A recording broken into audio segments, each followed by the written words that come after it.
मेरे प्रिय मित्रों नमस्कार। मैं फिर से यहाँ एक नए वीडियो के साथ हूँ।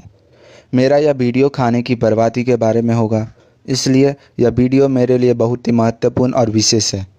मुझे लगता है कि यहाँ मेरे लिए विशेष नहीं होना चाहिए, यह सभी मानवता के लिए विशेष है।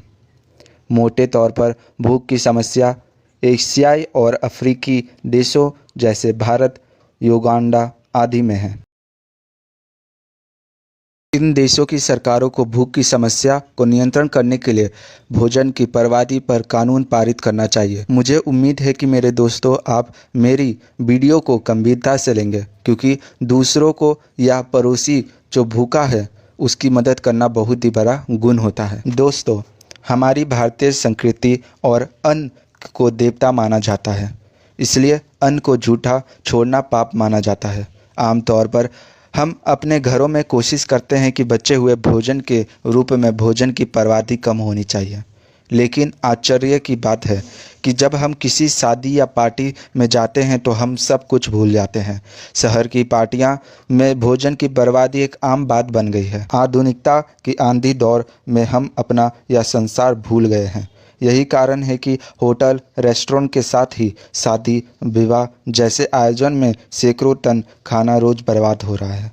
यही खाना हम गरीबों को दे सकते हैं, उससे हमें दुआ मिलेगा, आशीर्वाद मिलेगा। और हमारे यहाँ तो माना गया है अतिथि देवो भव, यानी किसी गरीबों को हम अगर भोजन दें तो वो हमें दुआ देगा, आशीर्वाद देगा। इससे हम एक तरह से भलाई कर रहे हैं। गरीबों को खाना देना बहुत ही अच्छी बात होती है।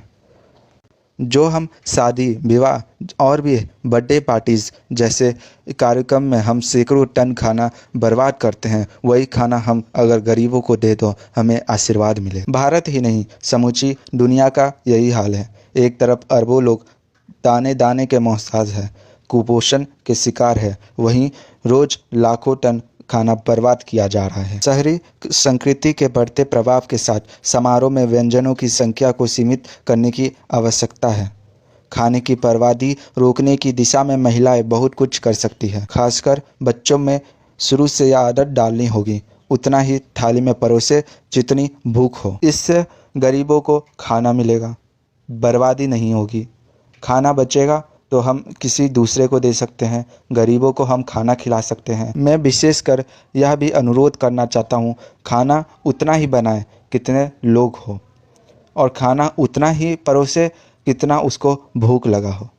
इससे अन्न की बर्बादी नहीं होगी, क्योंकि अन्न की बर्बादी करना एक बड़ा ही गुनाह है, यानी बड़ा ही पाप है। हम लोग अपने घरों को साफ सुथरा रखते हैं, उसी तरह अन्न की भी बर्बादी नहीं करनी चाहिए। अन्न उतना ही ले या फिर उतना ही खाएं जितना आपको ज़रूरत हो। एक दूसरे से खाना बांट कर भी भोजन की बर्बादी को हम रोक सकते हैं। राष्ट्रीय अभियान को अगर हम ध्यान में रखते हुए सोचें तो एक ख्याल आता है, खाएं और बचाएं भी एक अच्छी पहल है। यानी उतना ही खाएं कितना आपको भूख लगा हो, और बचाएं यानी आप अन्न को बचाएं, बर्बाद ना करें। हम सभी को मिलकर इसके लिए सामाजिक चेतना लानी होगी, तभी भोजन की बर्बादी रोकी जा सकती है। इसीलिए मेरे प्यारे दोस्तों, अगर आपको लगता है कि आप गलत कर रहे हैं तो आपको अपनी गतिविधियां को सही रास्ते पर लाना होगा, और लाना ही चाहिए।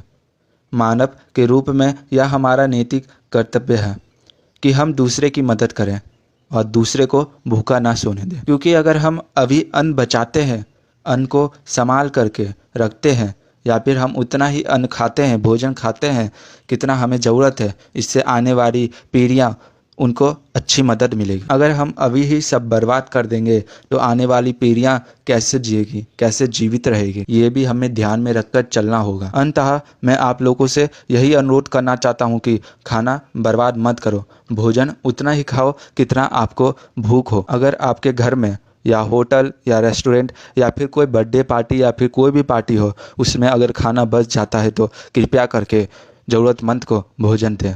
इससे आपका भी भला होगा और आने वाली पीढ़ियों को भी अच्छी सहूलत और सेहतमंद बनी रहेगी। खाना बर्बाद मत करो और उन लोगों को दान करो तो वास्तव में ज़रूरतमंद हो। आज के लिए इतना ही, अब हम मिलेंगे अगले वीडियो में, तब तक के लिए नमस्कार।